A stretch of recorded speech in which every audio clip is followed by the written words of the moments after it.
The teacup did not shake in her hand. That was the only victory she allowed herself that morning, and she held onto it the way a drowning woman holds onto driftwood. Beatrice Ashworth had learned, over 4 long years in the household of the Duke of Ravensmore, that the worst cruelty rarely announced itself with a raised voice. It came quietly, over porcelain and silver, dressed in the manners of a lady who had never once needed to raise her voice to wound someone. Lady Constance, the Duke's only sister, sat across from her now in the morning room, her spine perfectly straight, her smile perfectly poised, a woman who had turned condescension into an art form the way other women turned needlework into one.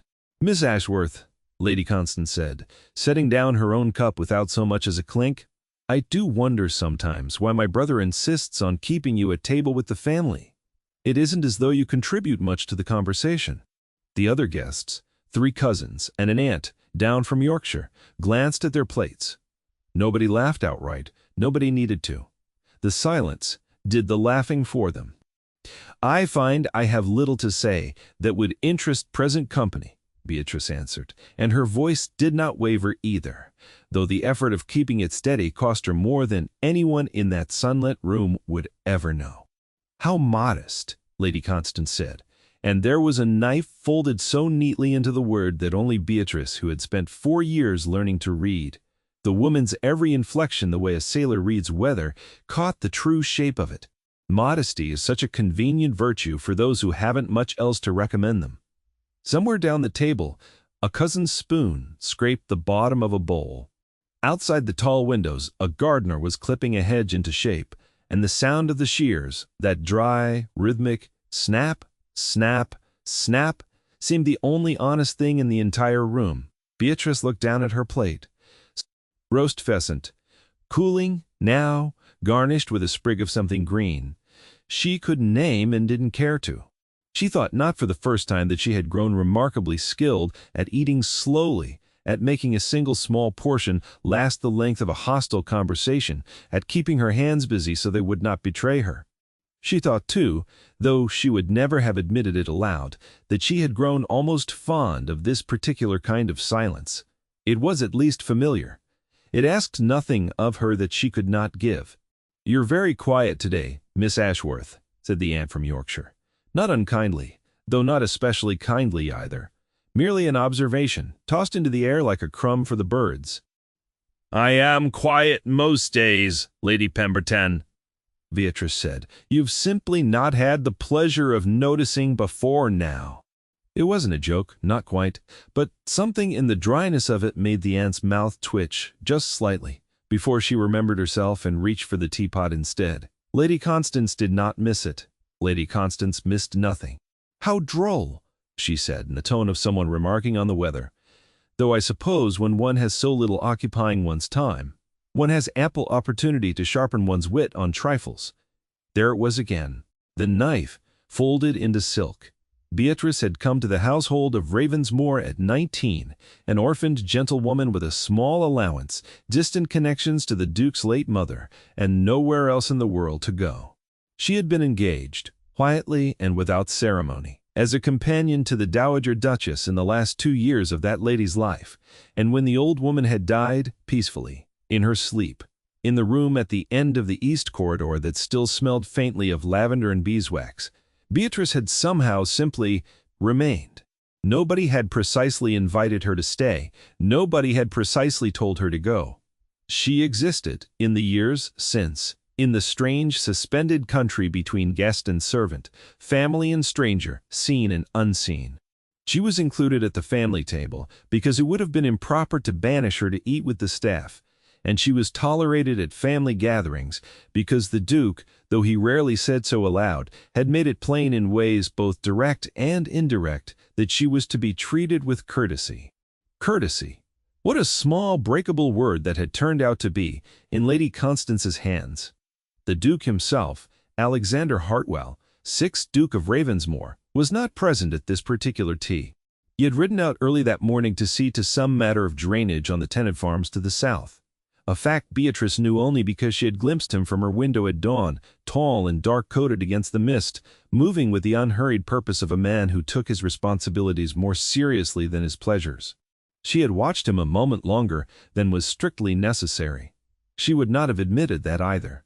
"He'll be gone most of the day, I expect," Lady Constance said now, as though she had read the very thought from Beatrice's face, which perhaps she had, for Lady Constance possessed an unsettling gift for locating exactly the tender place in a person and pressing there, gently, persistently, until something gave.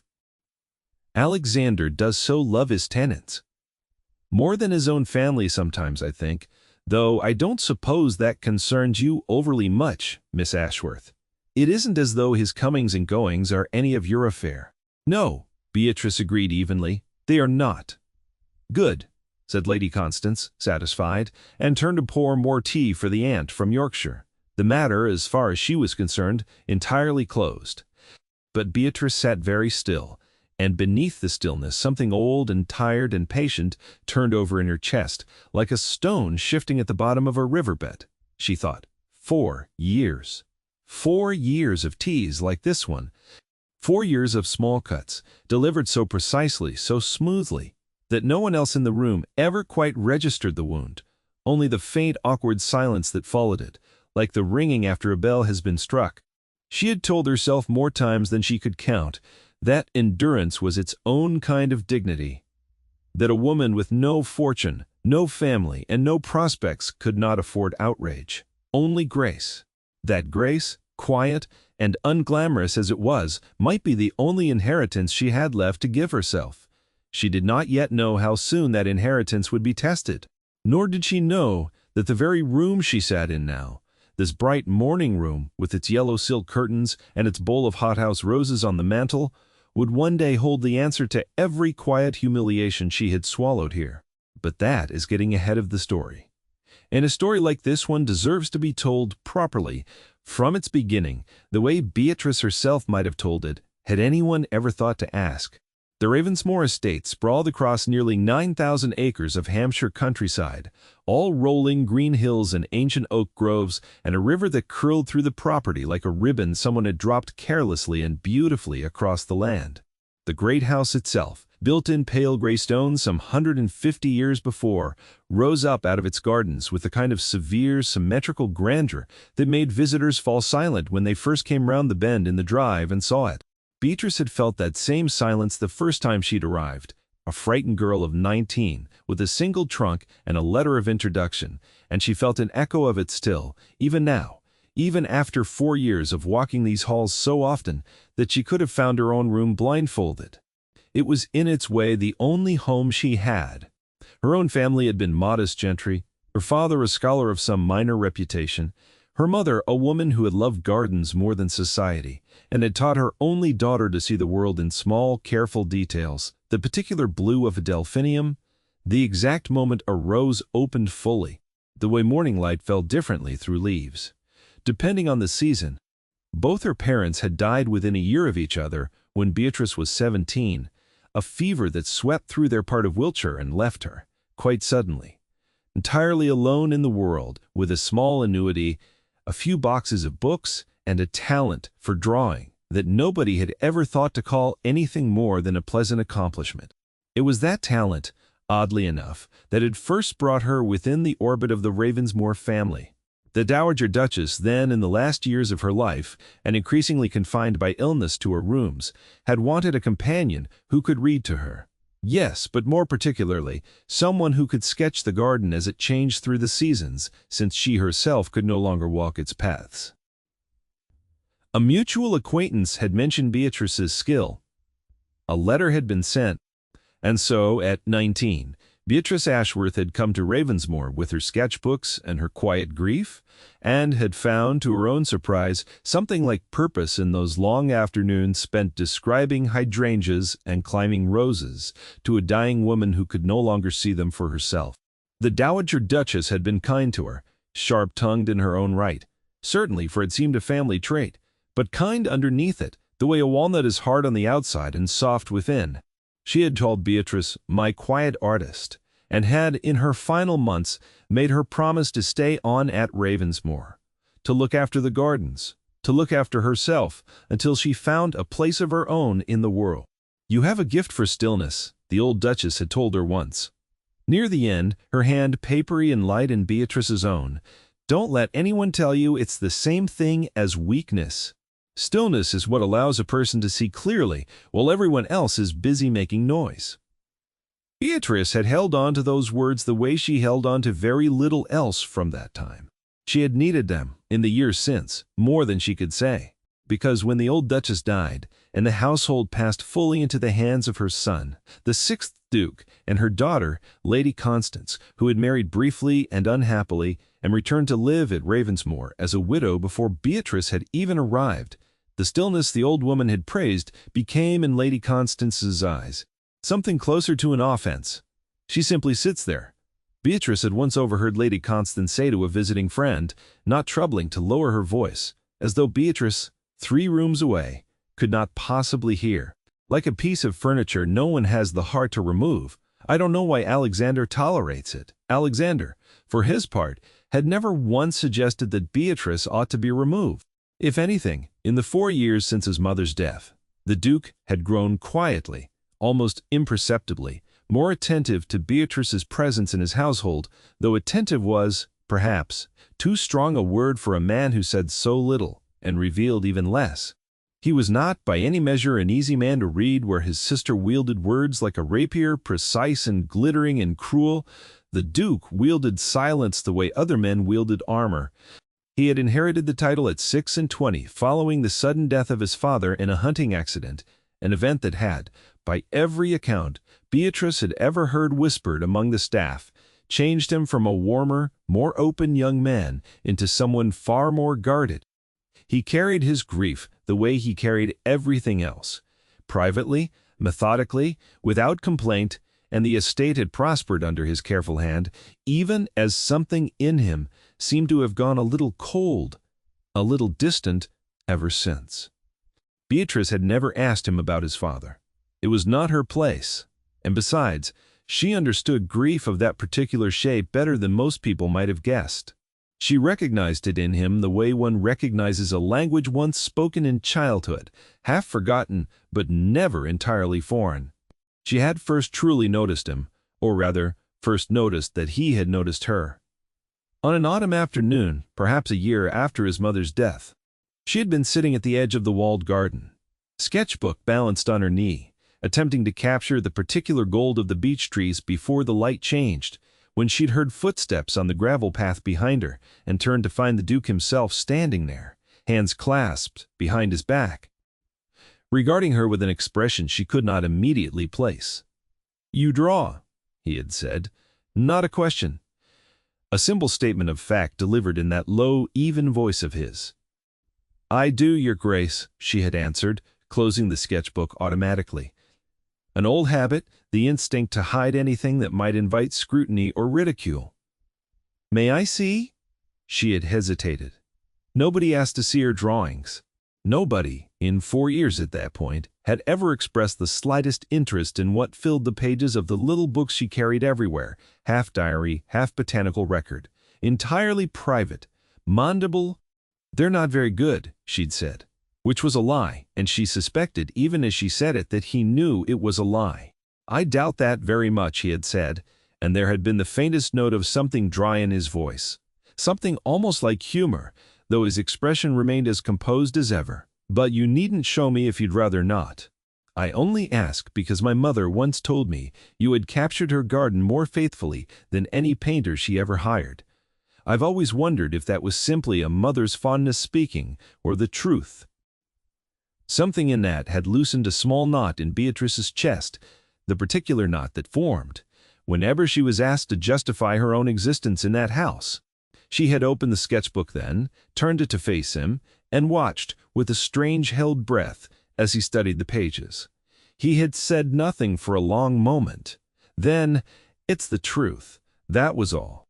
He had not gushed, had not flattered, had simply stated it as he seemed to state everything, plainly and without embellishment, and then he had nodded once, as though some private matter had been settled, and walked on toward the house, leaving Beatrice sitting there in the gold autumn light with her heart beating strangely fast, for reasons she did not, suffed, at the time, care to examine too closely. It had not been a declaration. It had not even, strictly speaking, been a kindness beyond the ordinary. But it had been the first time in longer than she could remember that anyone in that household had looked at something she'd made and called it, simply, truthfully, good. She had thought of it often in the years since. Too often, perhaps, for a woman in her position to think of anything the Duke of Ravensmore said or did. But there it was. The tea in the morning room, the one with which this story properly begins, was far from the first such gathering Beatrice had endured, and it would be far from the last, though she did not know that yet. What she did know, as she set down her cup at last and rose with careful, unhurried grace to excuse herself from the table, was that something in her had grown very tired that particular afternoon. Not newly tired. Tired in the way a rope grows thin after years of bearing weight, not snapping, not yet, but thinning, all the same, fiber by fiber, in a manner no one troubled to notice until the day it finally gave. "Are you leaving us so soon, Miss Ashworth?" Lady Constance asked with theatrical surprise, as though Beatrice had not sat through a full hour of tea already, as though there were some obligation Beatrice was shirking, rather than one she had more than fulfilled. "I've letters to attend to," Beatrice said, which was true, though hardly urgent. "Please excuse me. Please excuse me."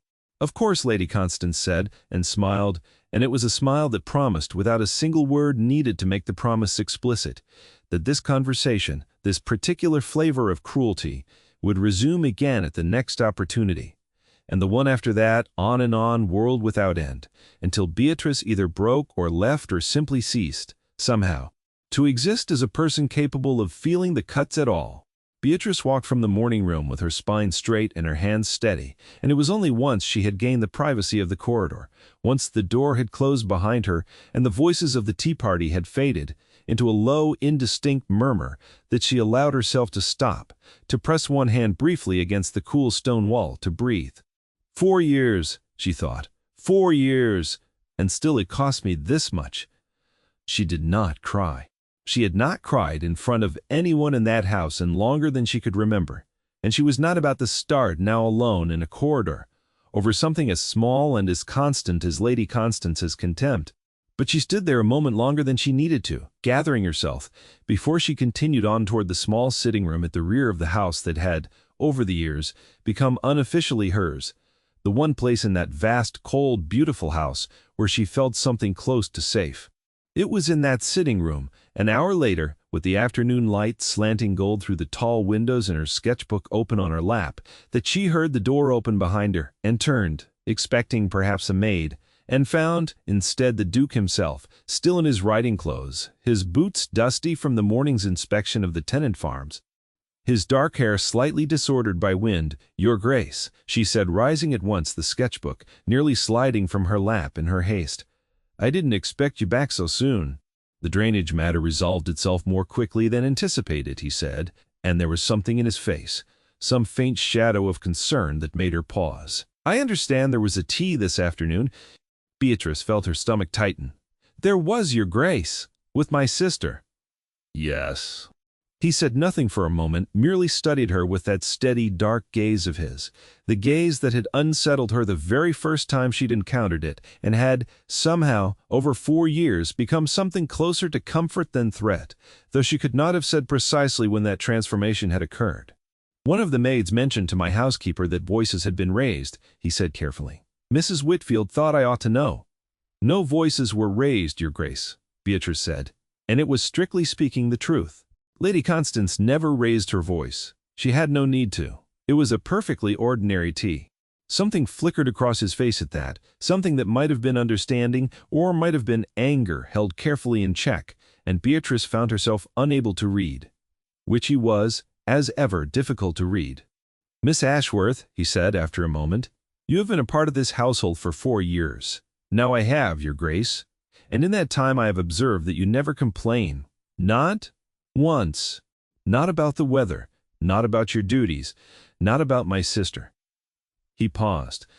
"I find myself wondering whether that is simply your nature, or whether it is a habit you have cultivated out of necessity, because you believe complaint would not be welcomed. The directness of the question startled her. It was not the sort of thing anyone in that house had ever asked her, and certainly not the Duke, who spoke so rarely of anything beyond the practical matters of the estate. "I don't know that it matters which it is, Your Grace," she said carefully. "But it matters to me," he said, and then, as though surprised by his own words, he looked away briefly toward the window, toward the gardens beyond it, where the last of the summer roses were beginning to fade into autumn. "Forgive me. That was perhaps too forward a thing to say." "No," Beatrice said before she could stop herself. "It wasn't." Their eyes met again, and something passed between them in that silence. Something neither of them named, though it hung there in the golden afternoon light, like a held breath. And Beatrice thought with a small private shock that perhaps she had misjudged, all this time, the nature of the man's silences. Perhaps they were not merely the armor of grief. Perhaps some of them were simply the silences of a man who was watching, carefully, patiently, and had been watching for far longer than she had realized.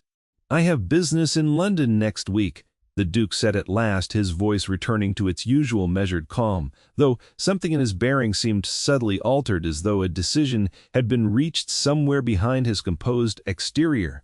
"I would ask that you take care of yourself in my absence, Miss Ashworth. My sister's tongue grows sharper when she believes no one of consequence is watching." "I have managed 4 years of it, Your Grace," Beatrice said with the faintest ghost of a smile. "I expect I shall manage 1 more week." "I expect you shall," he agreed. And for the briefest moment something that might almost have been called warmth crossed his features.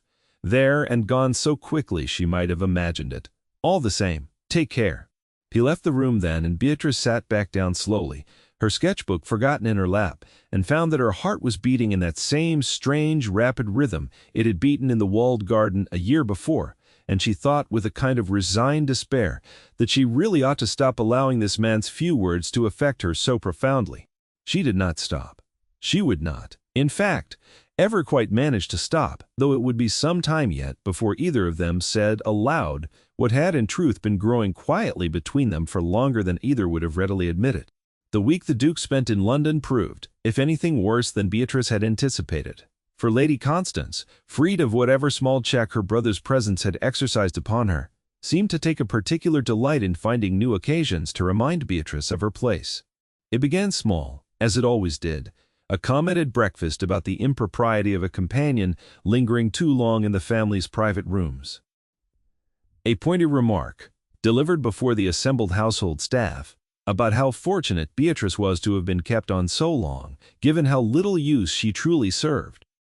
A visit from 2 of Lady Constance's society friends, during which Beatrice was introduced, with a smile sweet enough to curdle milk, as "our little household ornament." You understand, we simply haven't the heart to send her away. Beatrice endured it all with the same quiet composure she had cultivated over 4 years, though each new cruelty landed somewhere deeper than the last, as though Lady Constance had found in her brother's absence a fresh vein of contempt to mine. It was on the 5th day of that week, in the late afternoon, that matters came to something like a head. Beatrice had gone out to the walled garden, as she often did when the house grew too oppressive to bear, sketchbook in hand, seeking the particular solace that came from sitting quietly among the roses and translating their shapes onto paper. The autumn light was fading early that day, the sky heavy with the promise of rain, and she had perhaps 20 minutes of good light left when Lady Constance found her there. "Still at your little drawings, I see," Lady Constance said, settling herself onto the stone bench opposite, without invitation, her silk skirts arranging themselves with practiced elegance. "I confess I've never understood the appeal.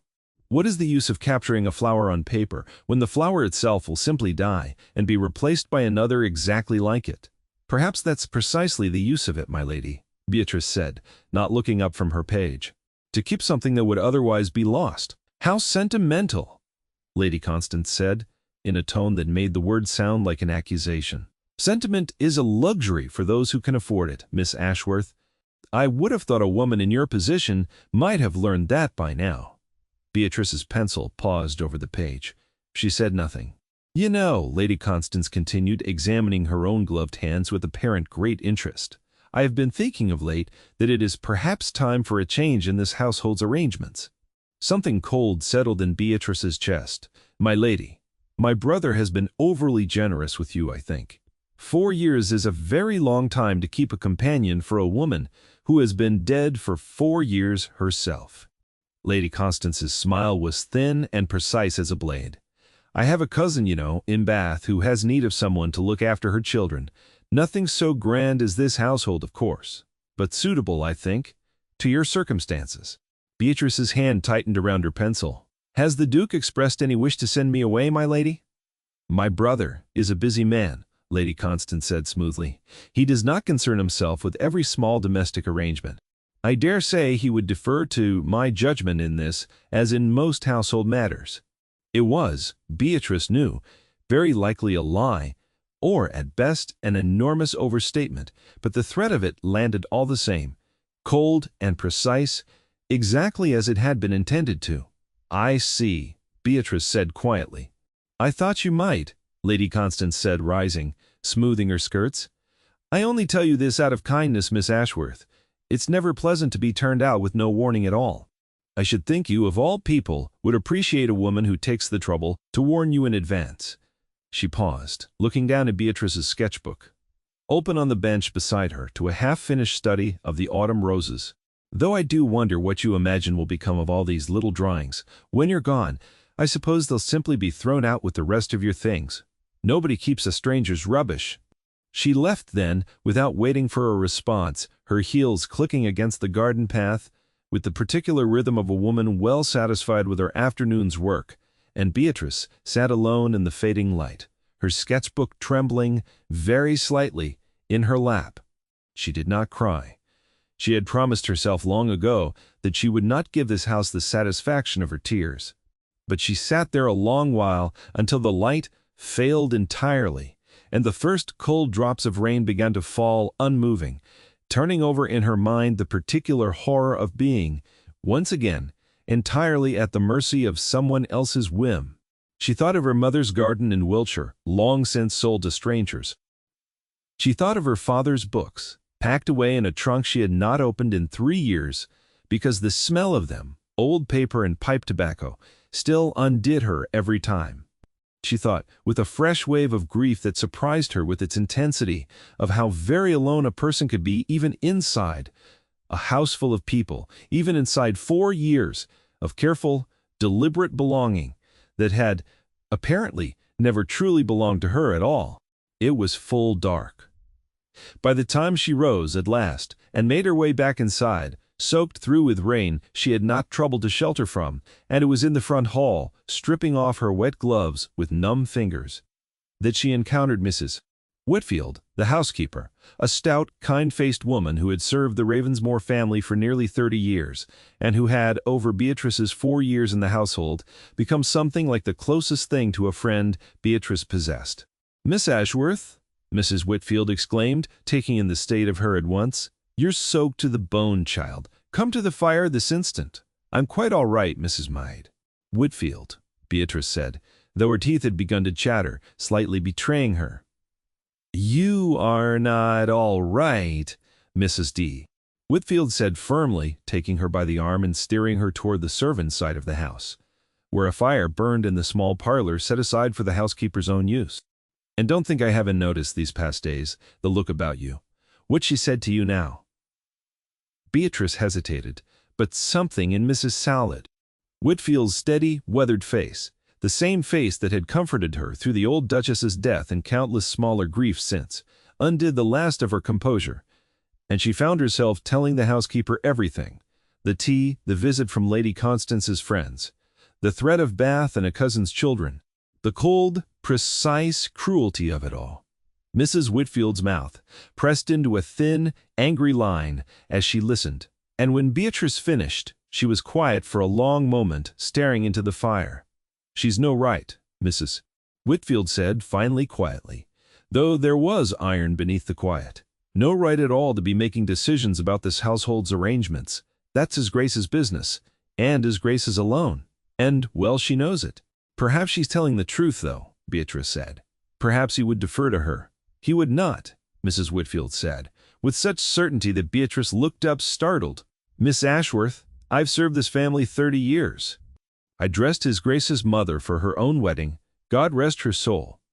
And I've watched that boy grow from an infant to the man he is now. And I'm telling you there is no arrangement in this house His Grace would leave entirely to his sister's judgment. Not one.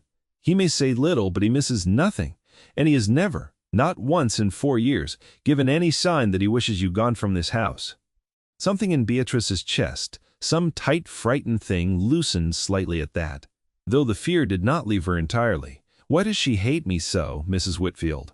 Beatrice asked quietly, the question she had never quite allowed herself to ask aloud before. I've done nothing to earn it. I've tried these 4 years to be no trouble at all, Mrs. Starr.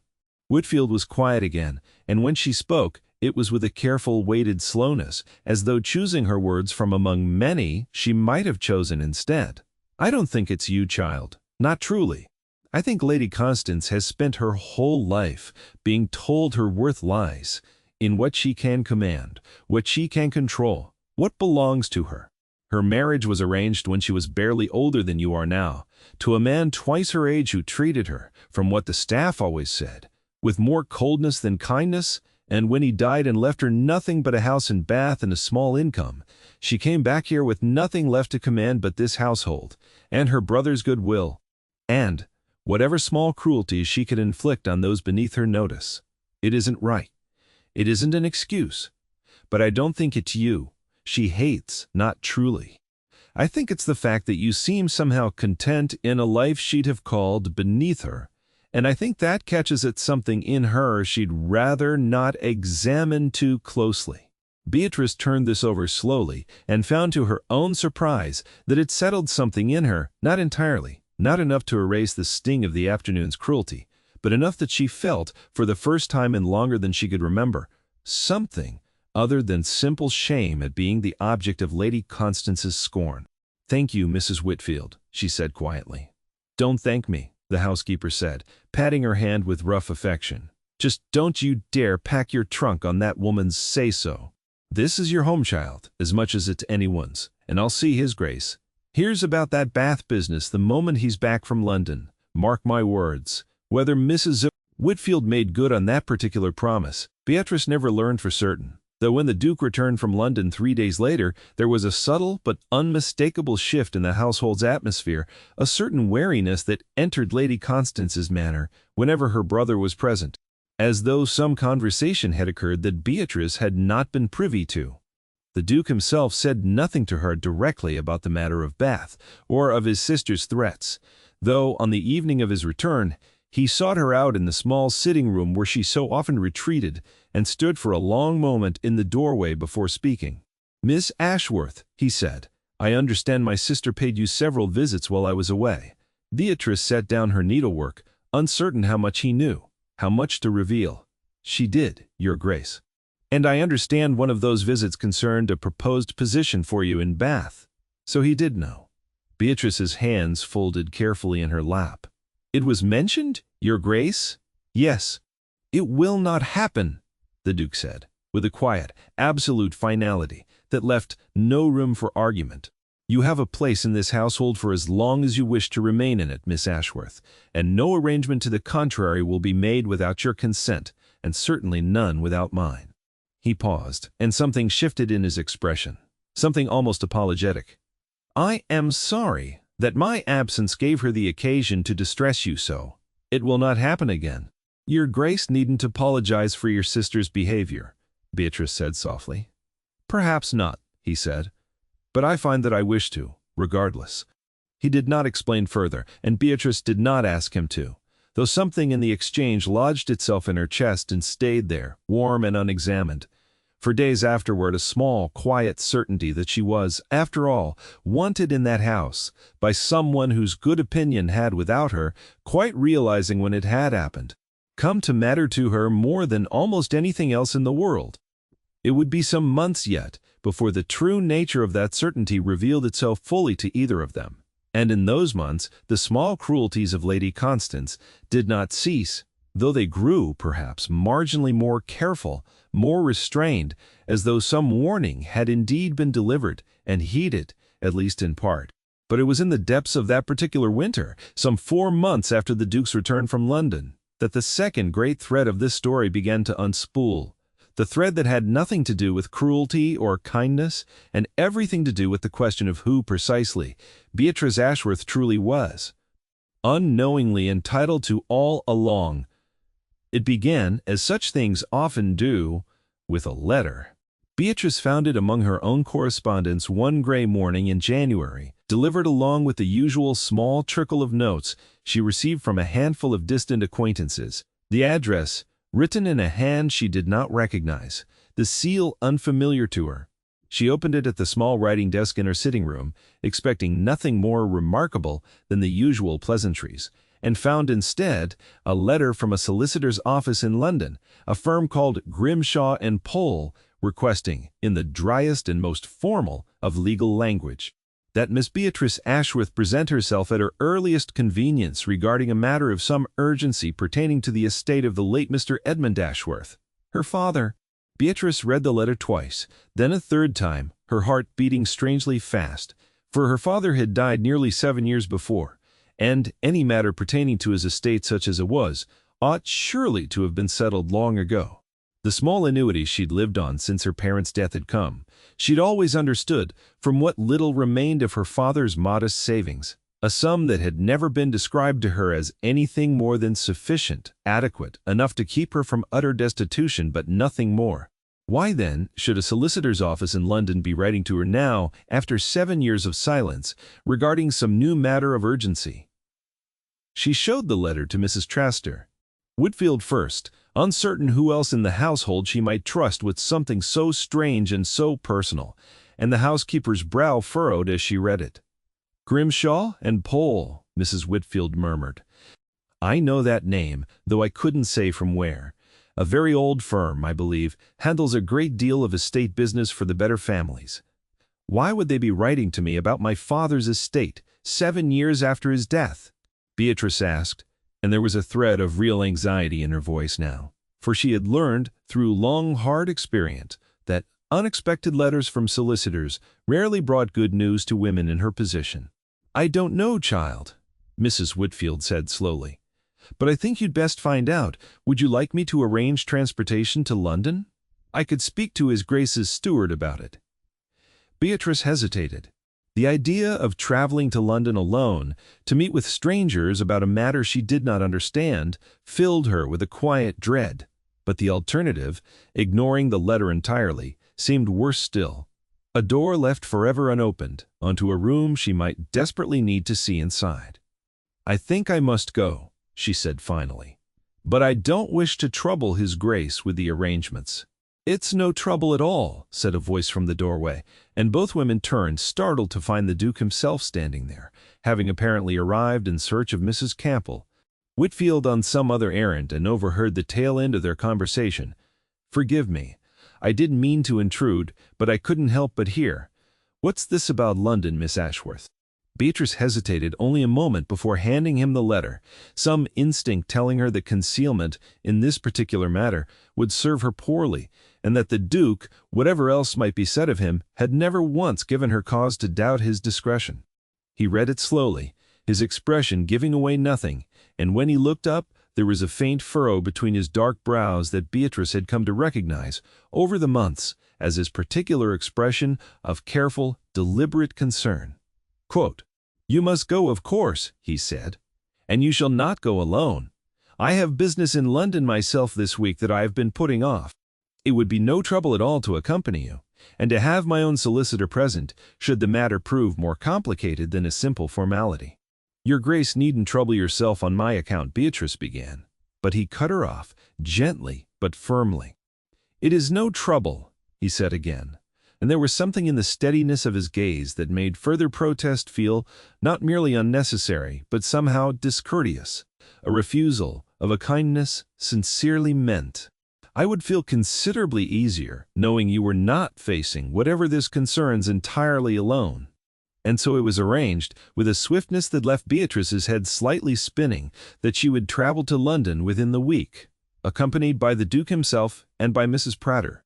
Whitfield, who insisted, with an authority that brooked no argument, on coming along as chaperone, and the three of them set off on a cold, bright January morning in the Duke's own carriage, rattling along frost-hardened roads toward a meeting that would, though none of them yet knew it, unravel every certainty Beatrice had ever held about who she truly was. The offices of Grimshaw and Pole occupied the second floor of a narrow, respectable-looking building in a quiet legal district not far from the Inns of Court, all dark wood paneling, and the particular hushed atmosphere of a place where important documents were kept. In locked drawers and important secrets were occasionally allowed to surface, though only ever with the greatest reluctance. Mr. Grimshaw himself, the senior partner, a small, precise man with spectacles perched on the end of his nose, and a manner that suggested he had spent so many years dealing with other people's private grief and private fortune that he had long since ceased to find any of it particularly remarkable, received them in his private office, and bade Beatrice sit with the careful gentleness of a man about to deliver news he suspected might prove distressing. "Miss Ashworth," he began, once introductions had been made and the Duke had settled himself somewhat to the solicitor's evident surprise, in a chair at Beatrice's side rather than waiting outside as convention might have dictated. "I must first apologize for the delay in bringing this matter to your attention. It has taken my firm the better part of a year to properly untangle the circumstances I am about to describe to you, and even now, I confess there remain some details we have not fully resolved." "Please," Beatrice said, her hands folded tightly in her lap. "Whatever it is, I would rather know it plainly." Mr. Grimshaw nodded and reached for a folder on his desk, thick with papers that looked, from where Beatrice sat, considerably older than 7 years. "Your father, Mr. Edmund Ashworth," he began, "was not, as you have likely always believed, a man of modest means, whose entire fortune consisted of the small annuity that has supported you these past 7 years. Beatrice went very still. "Your father," the solicitor continued, "was the younger son of a family whose elder line, some 3 generations back, held considerable property in Yorkshire, including a substantial estate called Fenwick Hall, along with associated lands, tenancies, and investments. Your father, as a younger son with no expectation of inheriting the title or the bulk of the estate, chose to make his own way in the world as a scholar, and largely severed contact with his elder relations, a decision that, from what correspondence we have been able to locate, appears to have been mutual, and not entirely without acrimony." "I've never heard any of this," Beatrice said faintly. "My father never once mentioned a family in Yorkshire. Never mentioned any estate." "That does not surprise me, Miss Ashworth," Mr. Grimshaw said gently. "It appears your father wished, quite deliberately, to raise you entirely apart from that history. Whatever quarrel existed between himself and his elder brother, it seems to have run deep enough that he chose silence over explanation, even to his own daughter." "Then why?" Beatrice managed. "Why are you telling me now?"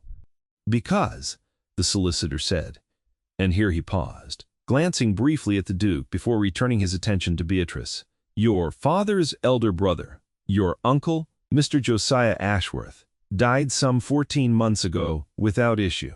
His wife predeceased him by many years, and they had no surviving children. Under the terms of the original family entail, and in the absence of any closer male relation, the estate of Fenwick Hall, along with its associated income and properties, passes to the nearest surviving descendant of the original line." He paused again, and this time the pause stretched long enough that Beatrice felt her heart hammering against her ribs. "Which is, Miss Ashworth, yourself." The room seemed for a moment to tilt very slightly, and Beatrice was distantly aware of the Duke's hand, steady and warm, coming to rest briefly against her arm, as though he had sensed she might, quite literally, need steadying. "I don't understand," she said, when she found her voice again. "I'm his daughter. I'm not. Surely a woman cannot inherit an entailed estate." "Under most circumstances you would be correct," Mr. Grimshaw said. "However, the original entail on Fenwick Hall, drawn up some 80 years ago by your great-grandfather, contains an unusual provision, one that was, I believe, quite deliberately included at the time to protect the estate in the event the male line failed entirely, which specifies that in the absence of any surviving male heir of the direct line, The estate passes to the eldest surviving child of the last titled holder's siblings, regardless of that child's gender. Your father was the younger brother of the last holder. You are his only surviving child. The estate, Miss Ashworth, along with an income of some £11,000 per annum, and the whole of Fenwick Hall and its lands is yours. Beatrice stared at him. £11,000 a year was a fortune beyond anything she had ever imagined for herself, a sum that placed her, in an instant, among the wealthiest women in England.